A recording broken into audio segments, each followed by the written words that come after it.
Mom said the basement was off limits, unless I wanted another tetanus shot.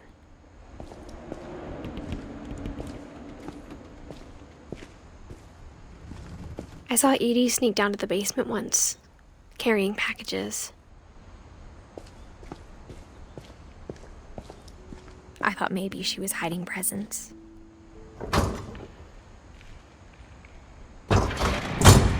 It turned out she was hiding a lot more than that.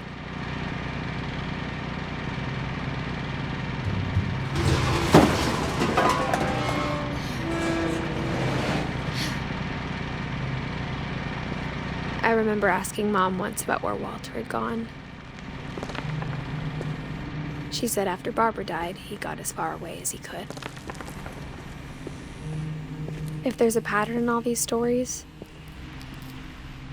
I think it's that none of us has gotten very far.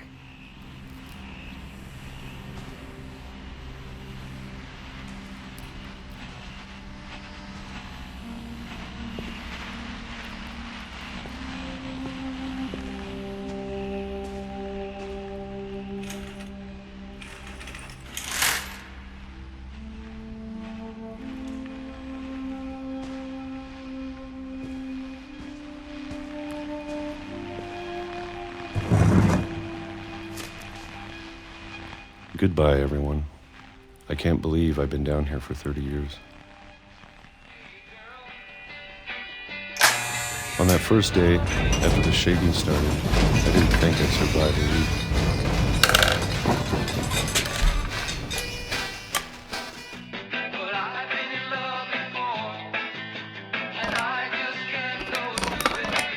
But after a few days, I settled into a routine. That's what kept me sane. Having a schedule, living for today. I always expected to be dead tomorrow.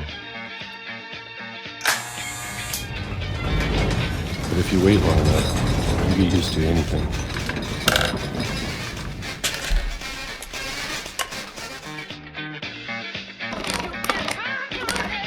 Even a monster on the other side of the door starts to feel normal.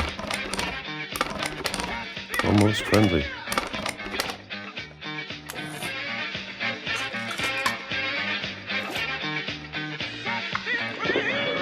And then one day, everything just stopped. Whatever that thing was, it was gone. Maybe it got tired of waiting. Or maybe I just got tired of being afraid.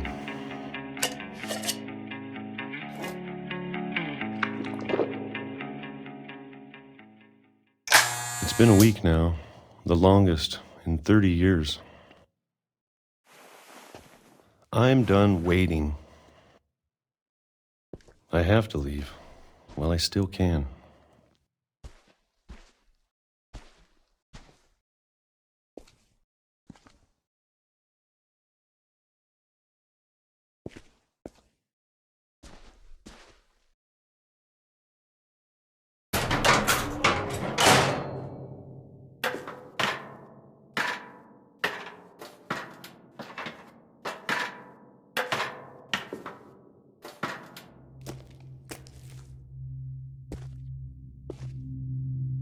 I know it's out there, somewhere. Whatever killed Barbara and Molly and Calvin. Maybe this is all a mistake. But I need to stop living the same day. Even if it kills me.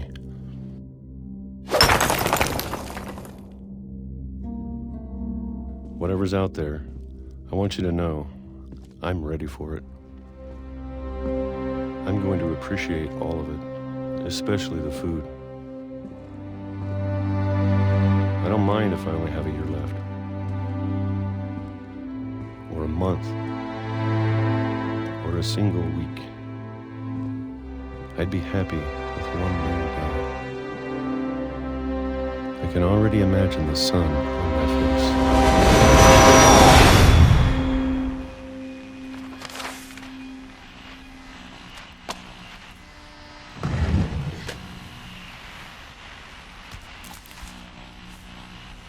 Walter died when I was 6. I can't believe my mom never told me he was down here.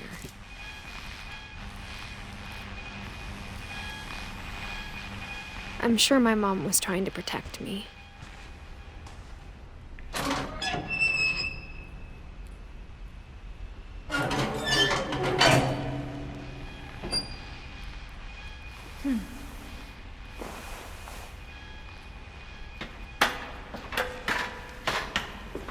Maybe she was afraid I'd end up like Walter.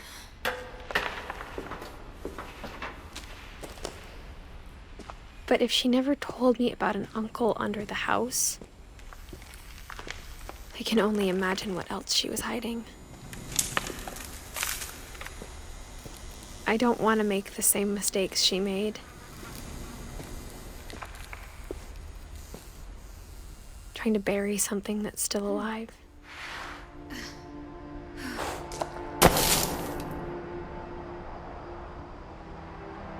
Now that there's only one of us left, or maybe 2, I thought it was time I heard the stories for myself and found out what happened to everyone else. But now I'm worried the stories themselves might be the problem. Maybe we believed so much in a family curse, we made it real.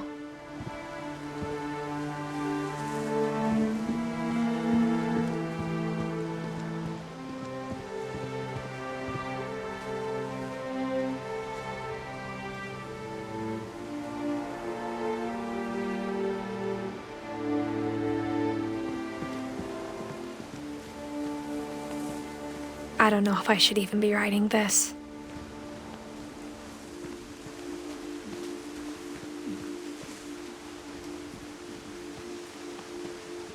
Maybe it'd be better if all this just died with me.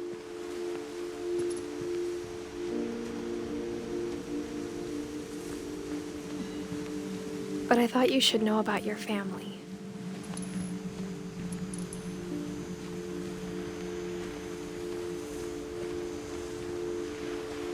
And the history you're a part of.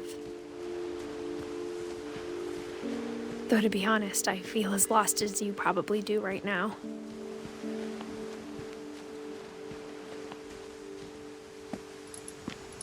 I think the people in these stories believed them, for what that's worth.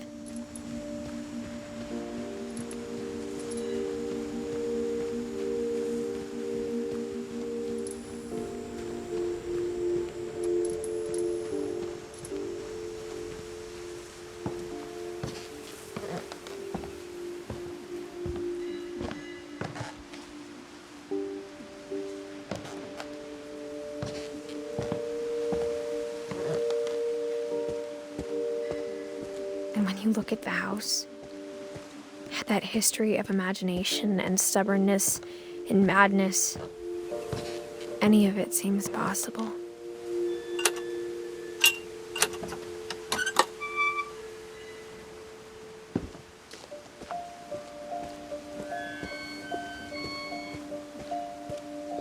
I think we've been surrounded by death for so long, we've just gotten used to it.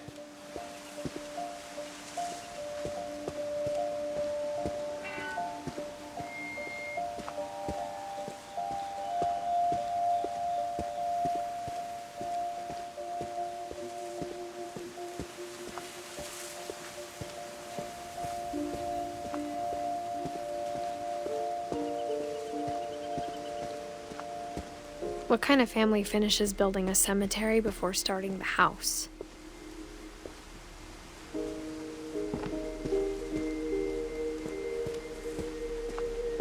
It's embarrassing for me to admit this, but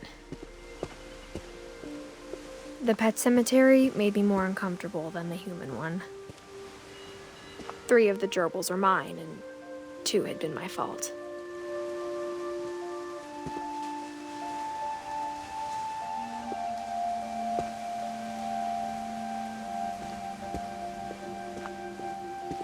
Sven built the house, but it was Edie who designed the cemetery.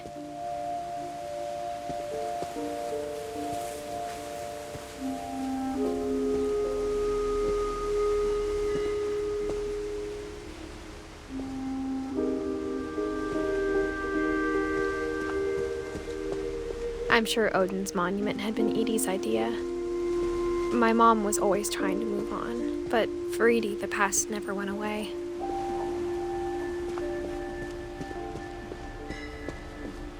She could see it poking out of the water at low tide.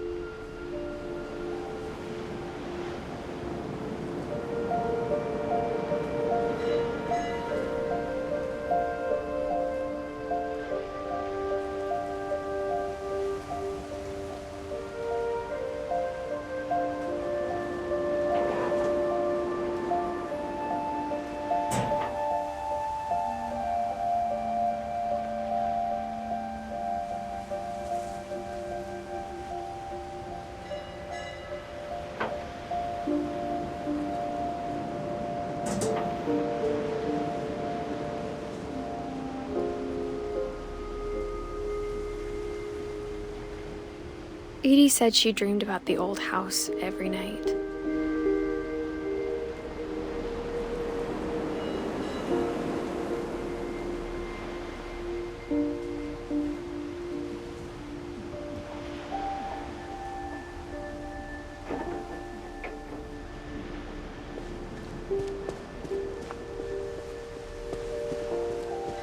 Edie's side was always easier for me to understand. But the older I get, the more I can see where my mom was coming from. Her dad had been pretty strict, but it wasn't enough to save her brothers. She was just trying to do better.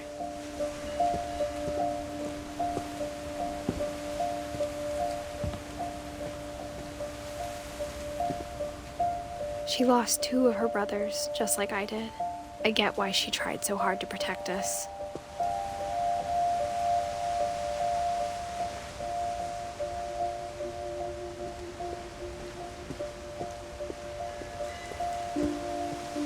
There's so many things I wish I could ask my mom now. Part of me thinks this is what she wanted all along. For me to come back someday and find everything out for myself.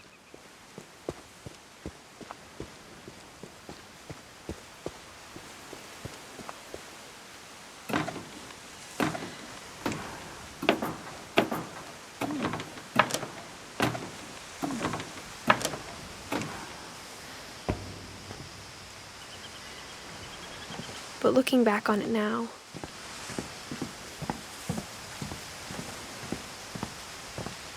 if she told me there was going to be so much climbing, I never would have come when I was 22 weeks pregnant.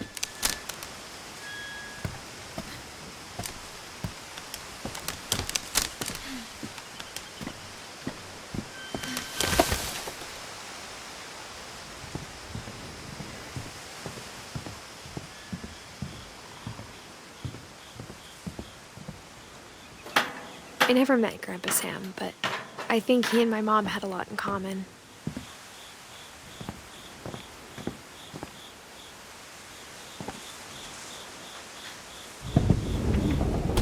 They were both pretty intense. Sam spent his life shooting photos, but Mom said he got nervous being in front of the camera. I guess we're all afraid of something.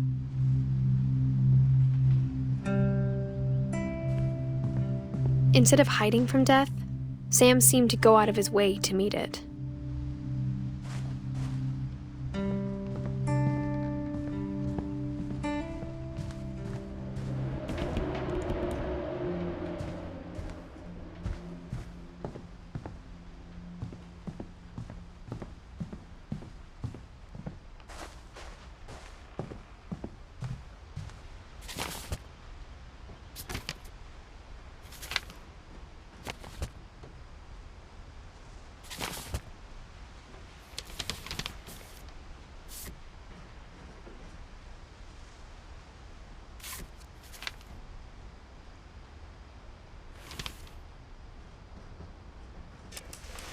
Dawn, I promise, you'll never forget this weekend.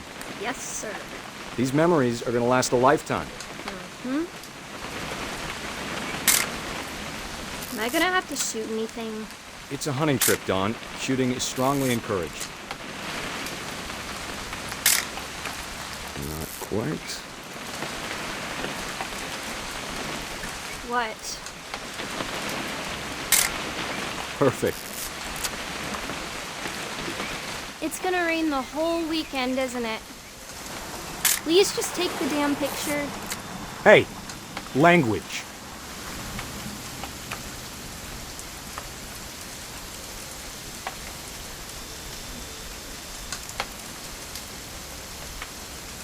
I will never forget this weekend, Dad. That's the spirit. Okay, got it. I'm gonna take some pictures, okay? Just be careful. That camera's older than you are.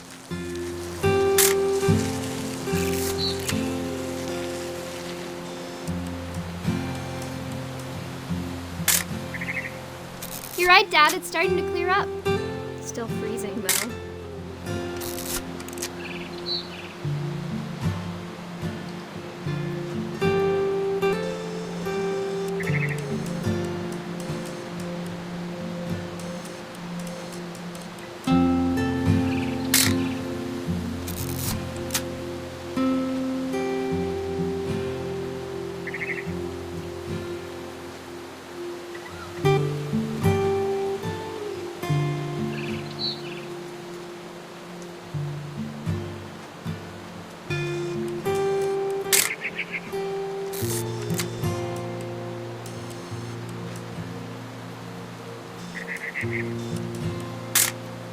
Aw.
Definitely should not have drunk all that coffee. Hold still while I take a... Hey! That's a keeper. I'm just saying, I'm not always gonna be here, Dawn. You'll need to remember this stuff, if you want to survive. I'll be fine, Dad. You know who else thought he was gonna be fine? Some guy who died. Dawn, I'm being serious. I know, Dad. You're always serious. Doesn't being out here make you want to chill out? Well, to tell you the truth, I haven't been out here in 20 years.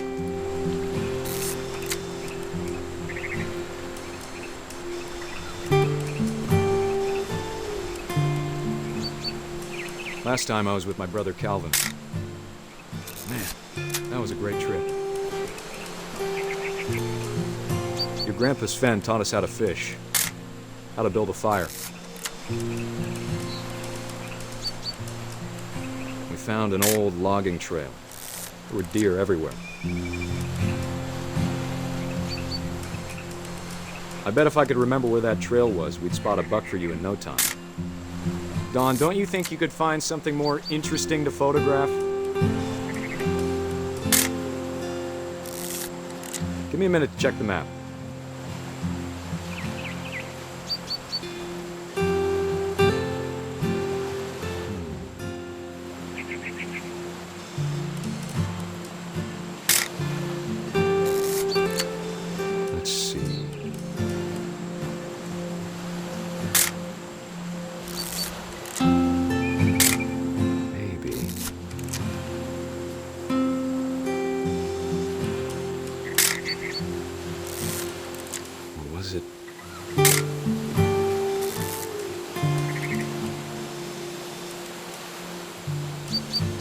could have been...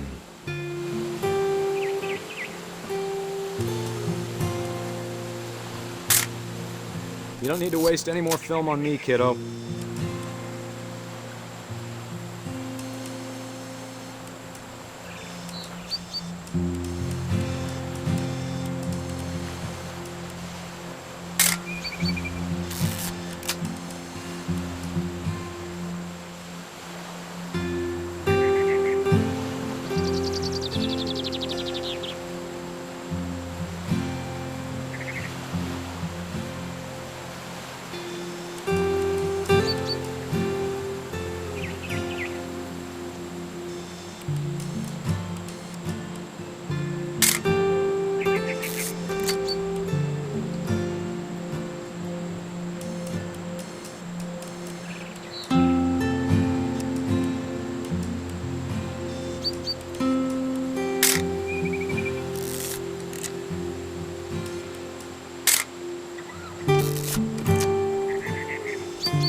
Dad!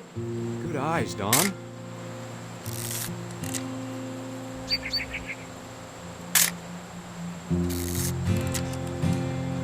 Before you take the shot, let me get a picture of you.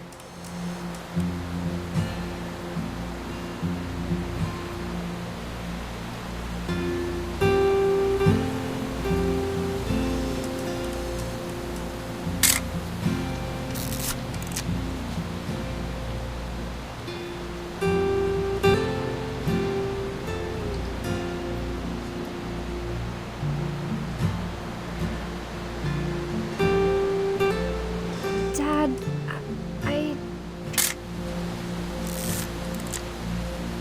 Let me get behind you. Do I have to do this? Dawn, you don't have to do anything. But if you want to survive... Great shot, Dawn!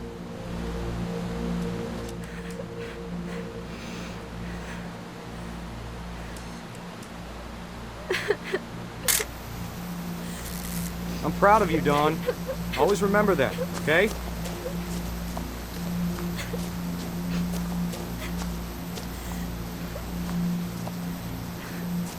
Dad, it's twitching. I think That's it's totally so- normal, Dawn. Just focus on the camera.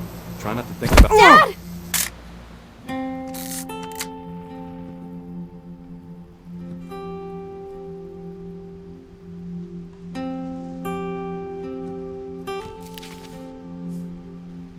Of all these stories, that's the one I wish most that my mom had told me.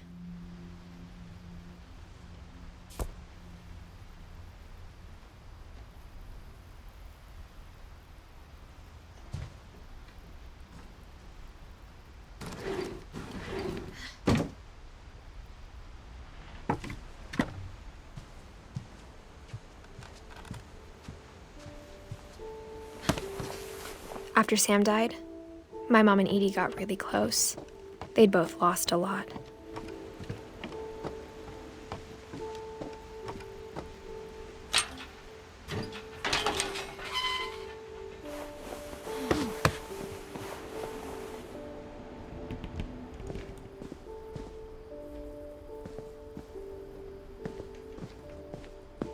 I can't imagine my mom ever writing poetry, and yet...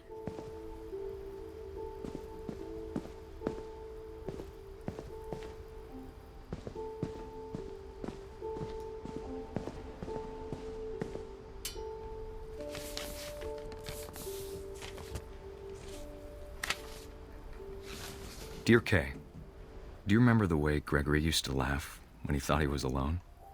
Like something funny was happening, but only he could see it. I think he saw things the rest of us don't.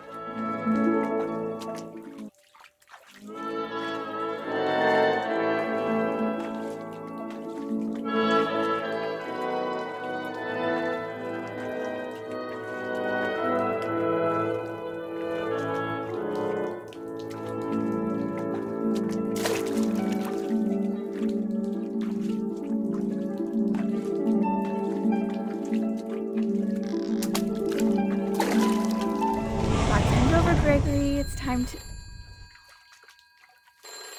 Hold on, sweetie. Hello? Sam, I told you I don't want to talk right now. I wonder what he saw. What his world was like.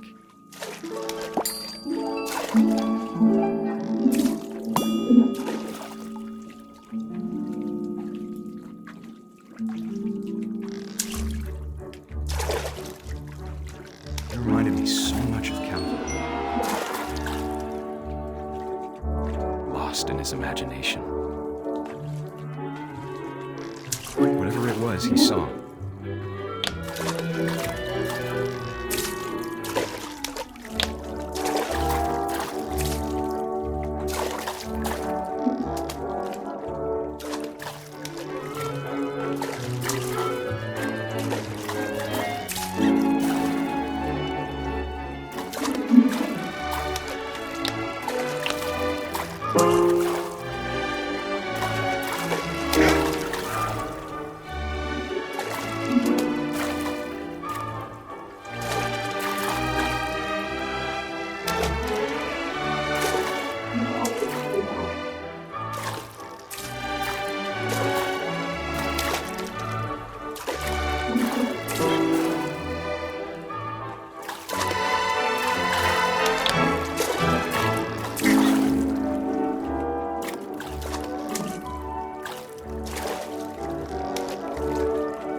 It sure made him happy.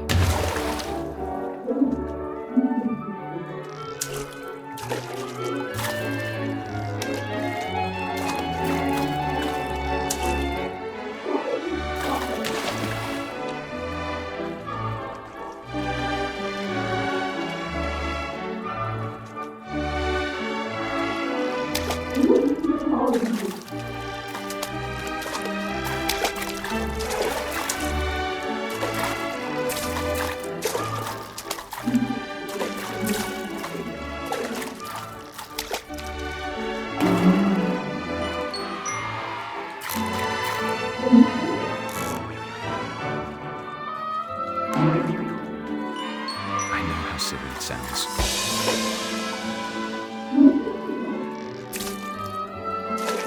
That I worried about a baby being too happy. But I could feel him slipping away. Sorry about that, Gregory. I know you did everything you could.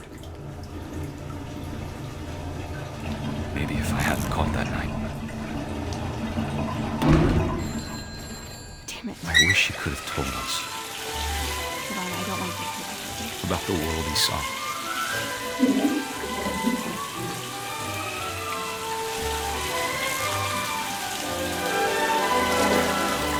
There's so much I don't understand about Gregory. About everything.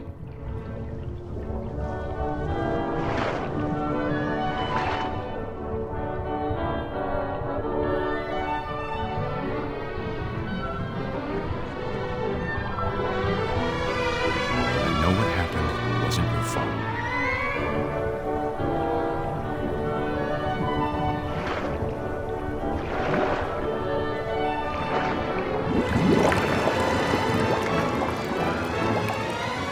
I'm sure he's happy. And he'd want you to be happy too. Good luck, Kay. Love, Sam.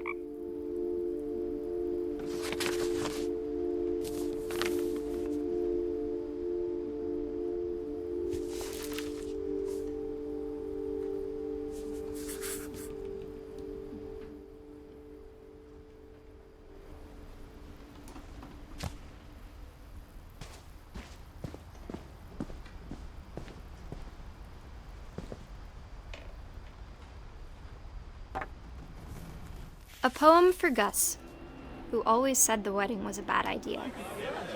Our father never hit us kids, at least not very hard, before the day my brother said with teenage disregard that he'd be dead before he'd see a wedding in our yard.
My father made him come, of course, but Gus stood far apart, just flew his kite and bottled up the storm inside his heart.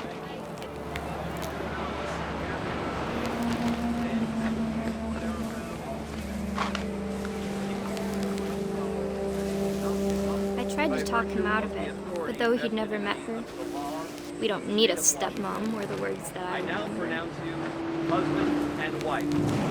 You may kiss the bride.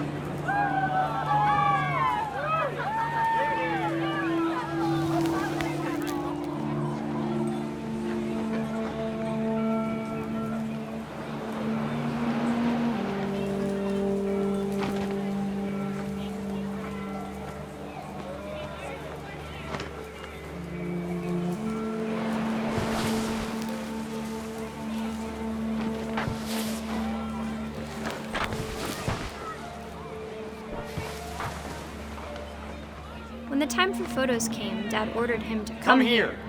But Gus declined, and as a sign held up his middle finger.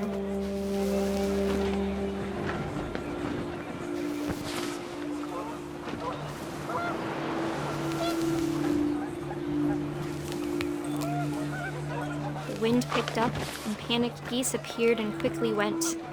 But all the humans did that day was go inside the tent.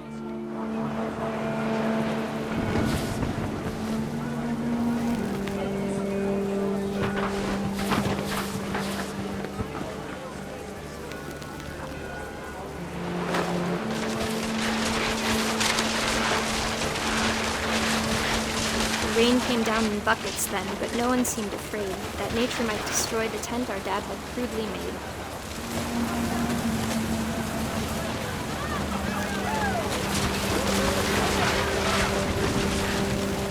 The thunder sounded much too close and full of angry power. But all my father said to this was, "Make the music louder."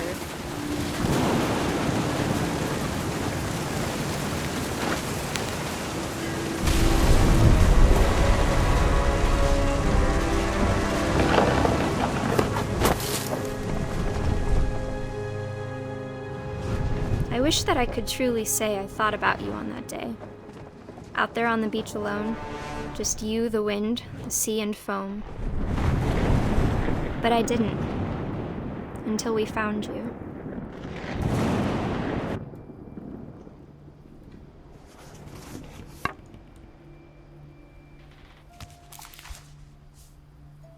She never talked about him, but Mom told me once if I was a boy, they were going to name me Gus.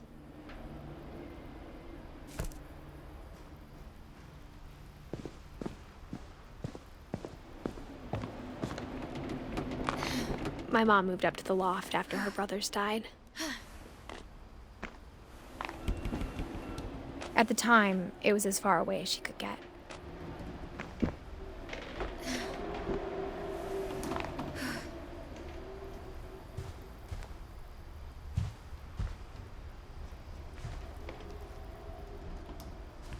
Religion was another thing my mom never talked about, but I think it helped her a lot after her dad died.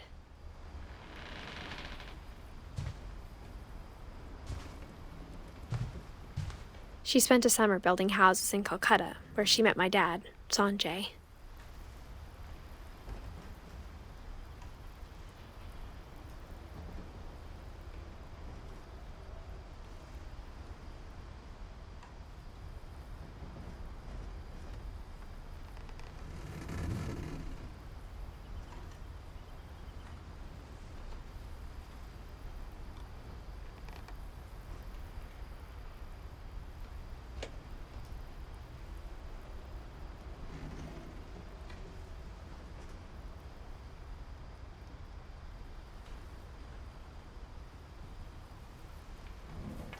My mom moved to India a week after graduation and got a job teaching English.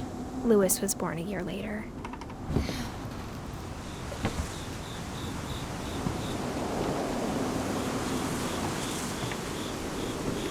When my dad died, I don't think Mom knew where else to go. I'm sure Edie was happy to have her back and to see kids in the house again.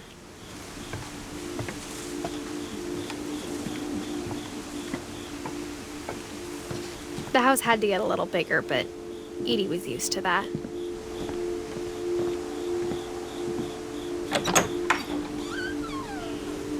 And for a while, things were good, almost normal. But it didn't last.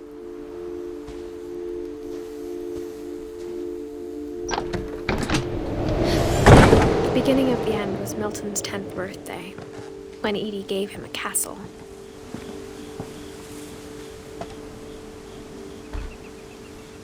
After Milton disappeared, the only thing he left behind was a room full of paintings.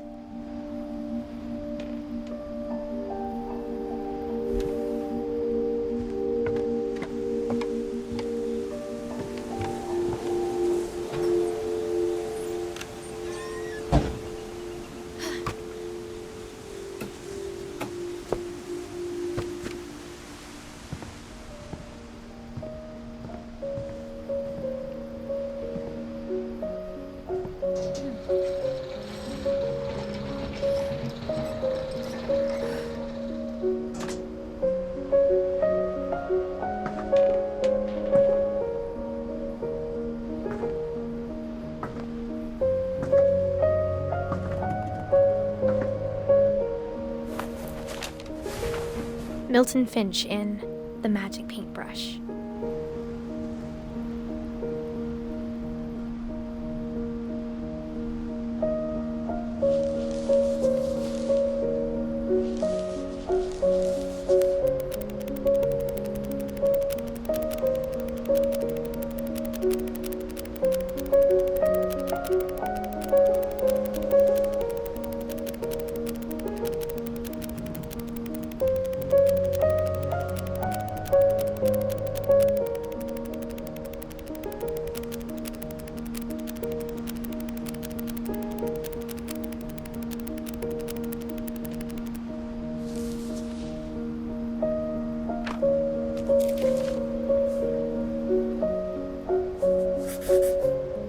I was 4 when Milton disappeared.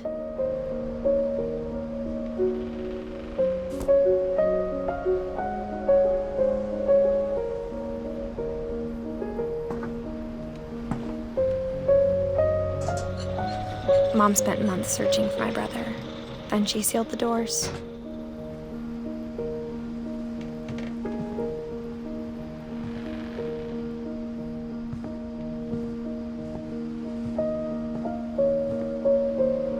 Whatever Milton had found in the house, Mom didn't want it getting out.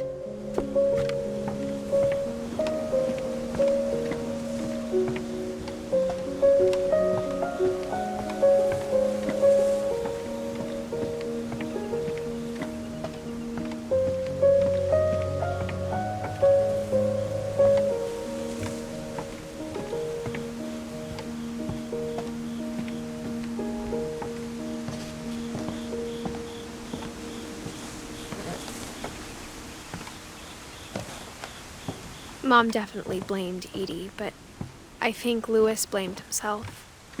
After he graduated, he just spent more and more time in his room, until Mom got him a job at the cannery.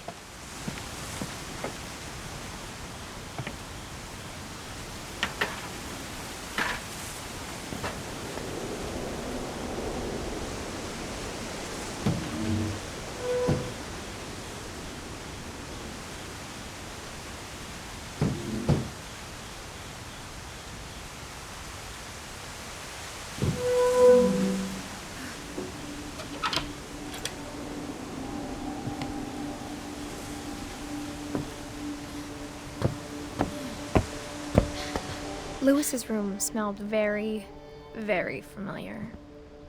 That part of him lived on.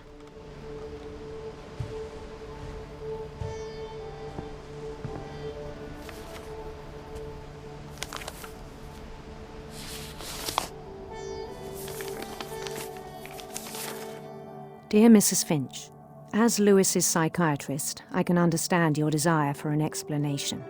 As I see it, the trouble began in January, shortly after we convinced your son to seek treatment for substance abuse.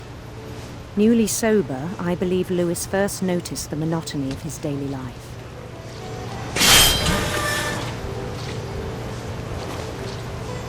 He kept working at the cannery, but he withdrew part of himself. In our sessions, I saw the same behavior. His mind began to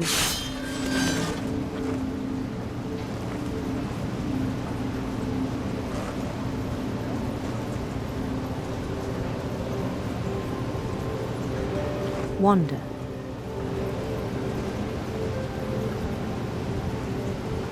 I asked him to describe it.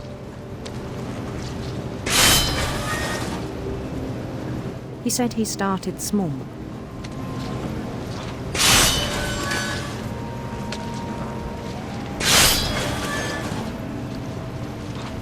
Imagining a labyrinth.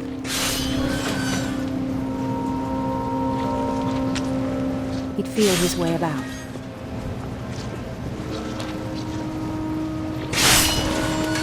Then something moved. Bats. And toads.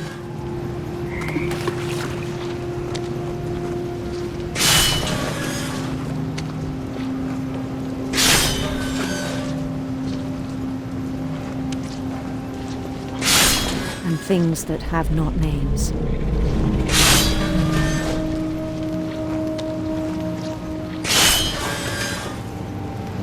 He knew it was all in his head.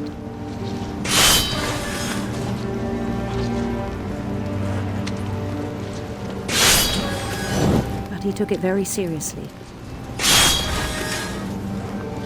I had hoped he'd find himself.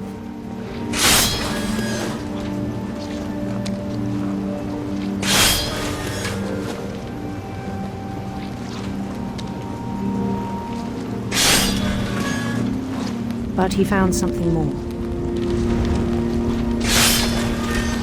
I worried about him then, daydreaming at the cannery. I spoke with his boss. But he said Lewis had become a model employee. Methodical, tireless, focused.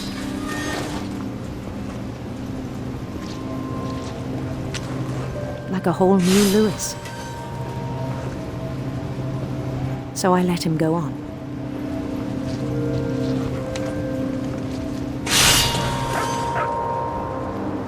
I even encouraged him. It seemed very promising at first. He told me he'd made a new friend.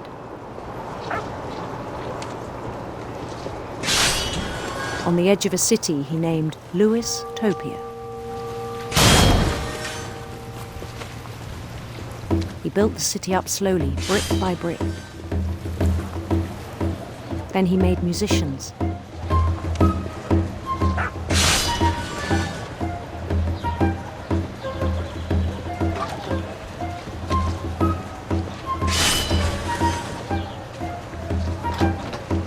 And songs for them to play.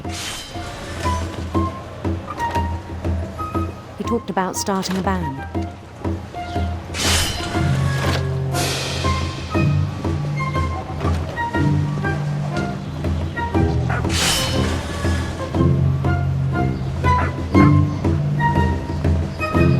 And he was always humming something. Every day his imagination grew stronger.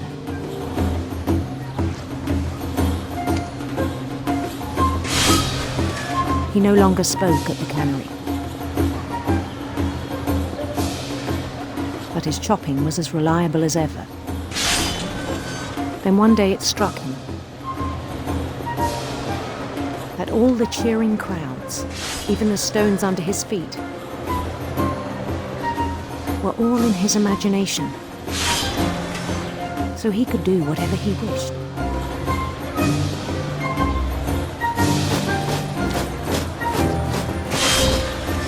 He held an election for mayor,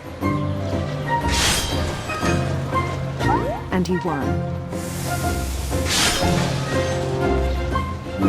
They begged him to stay, but his mind was already wandering. It became a game for him.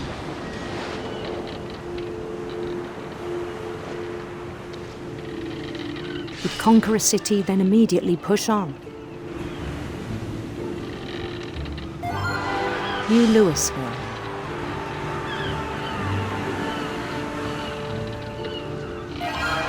St. Louis. He started drifting away from our reality.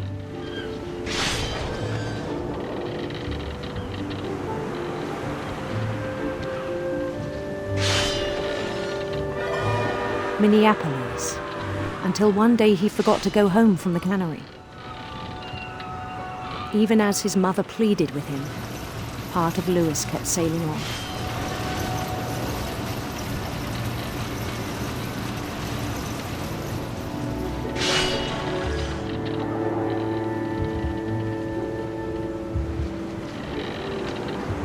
In Louisburg, he heard rumors of a handsome queen.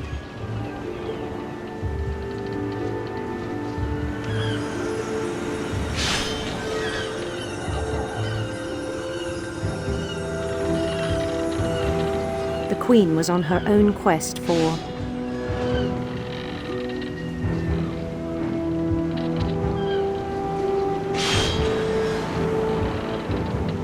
radiant rainbows.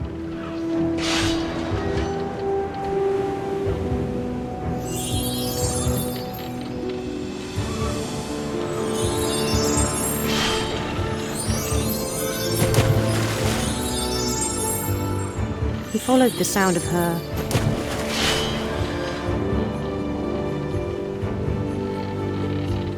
electric sitar.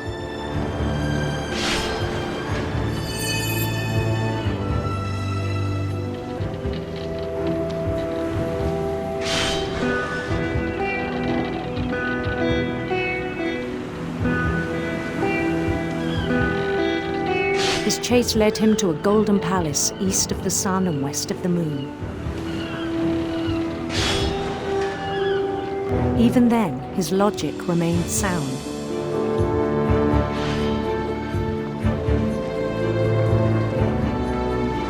He knew the world was all in his imagination.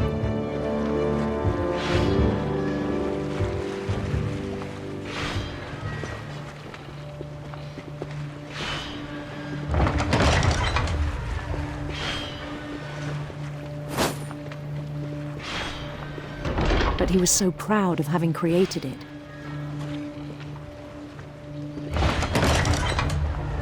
In his own eyes, he'd become something greater than a king.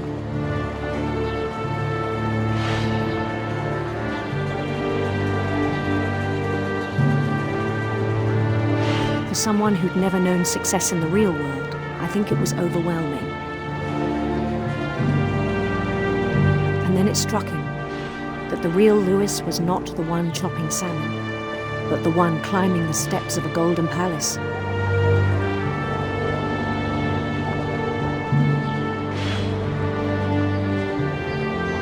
My imagination is as real as my body, he told me.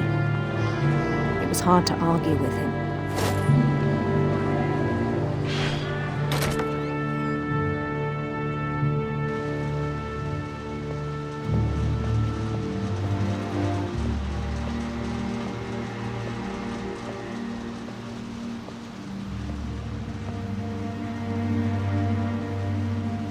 He began to forget the world we know.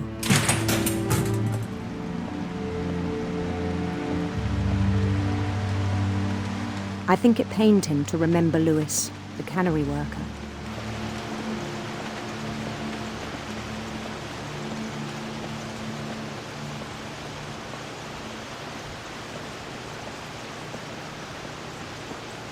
He began to despise the man with a royal contempt.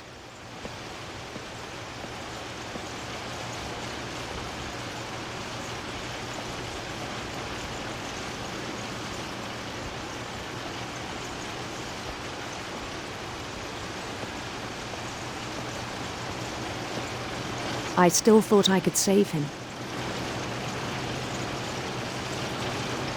Even after he said he was being crowned king over all the lands of wonder. The palace would be packed with his companions.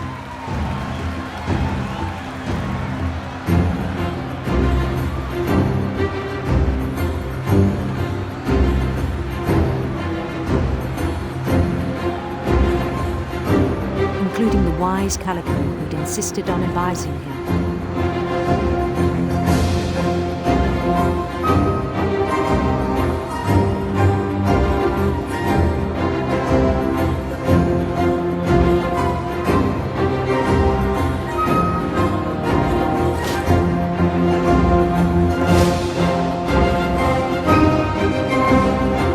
His queen waited, holding his crown.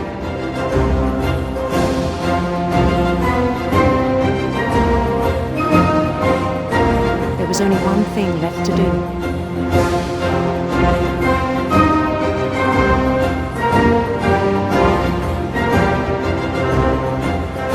Bend down his head.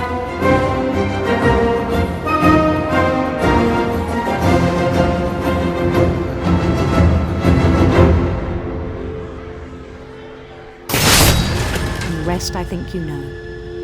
Mrs. Finch, your son was a kind man who will be missed by all of us who knew him.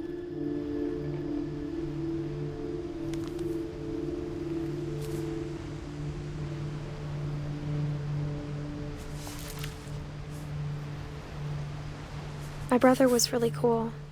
I wish you could have met him.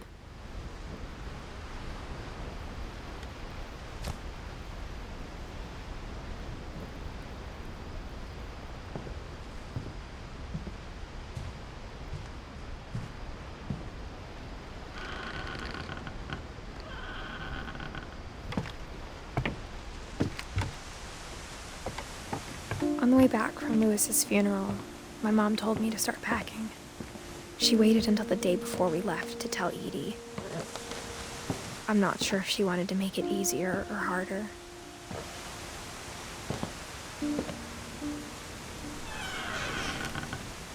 I wish we'd stayed. But I understand why we left.